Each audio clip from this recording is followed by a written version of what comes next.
I might have shared this before, but I think I don't have it up anymore, so I'm gonna do this again. Um, I shared it on Quora and I shared it on the recent um, NF call, and we were still reflecting on self-doubt, and there's something that um, I've realized that most sensitive types, or empaths, or INFJs, or HSPs, highly sensitive people,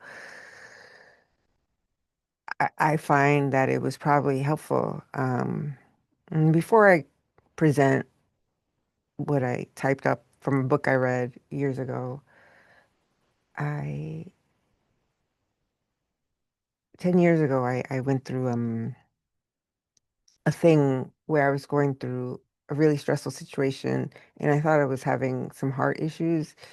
And once I went to the doctor and he checked my heart, he said I had anxiety, and I was put on lorazepam.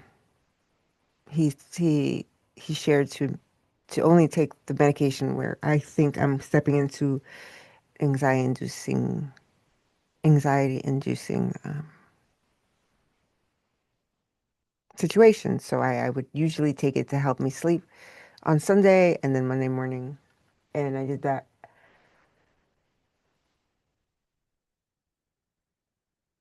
I did those doses for 2 weeks for those 2 days, because that's where I noticed that I needed them, or I thought I needed them. And when I was under lorazepam, uh, I found myself to be able to like slow down. I felt very sleepy and zombie-like.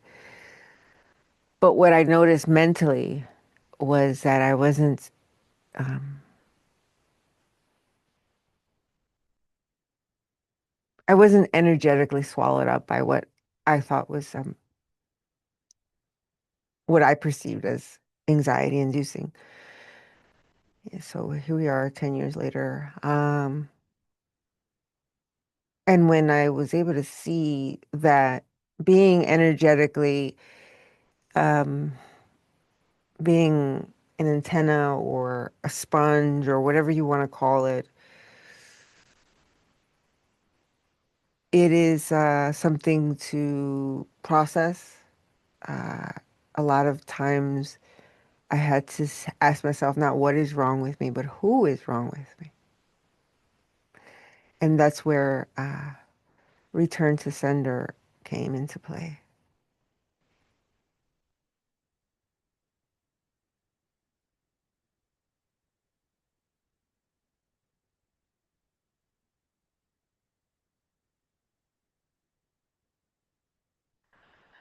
Self-care for the self-aware, a guide for highly sensitive people, empath, intuitives, and healers by Dave Markowitz.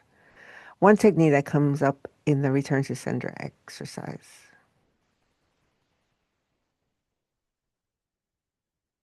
Here it goes, a writing exercise if you really were to send this letter.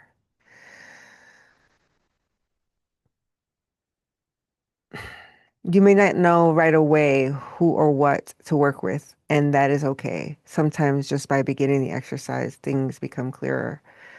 Whether it's the energy of your boyfriend, mother, father, sibling, cousin, friend, ex-partner, a small group, or even a huge collective of people, know on a very deep level that what's theirs is theirs, and it's theirs for a reason.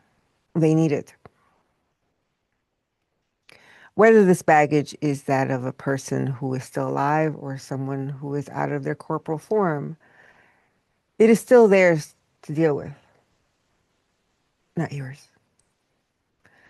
While the return to sender RTS ultimately can and should be done for everyone you feel you may be carrying a piece of, don't roll your eyes at me. I never promised this is going to be easy. Fill in the blanks with whoever comes up for you during the steps below.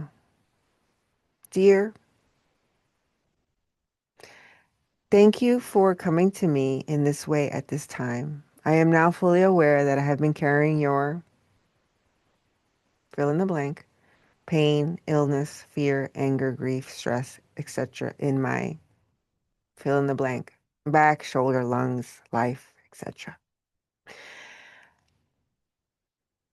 I am now aware that I have unconsciously taken this on in an attempt to heal, support, or connect with you, or to get love from you.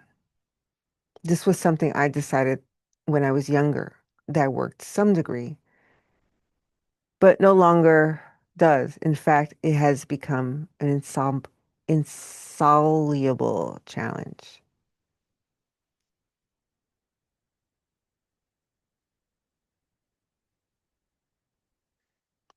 Return to sender.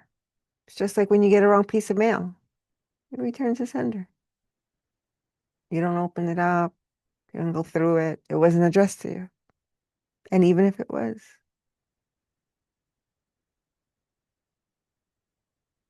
it's not yours to take on.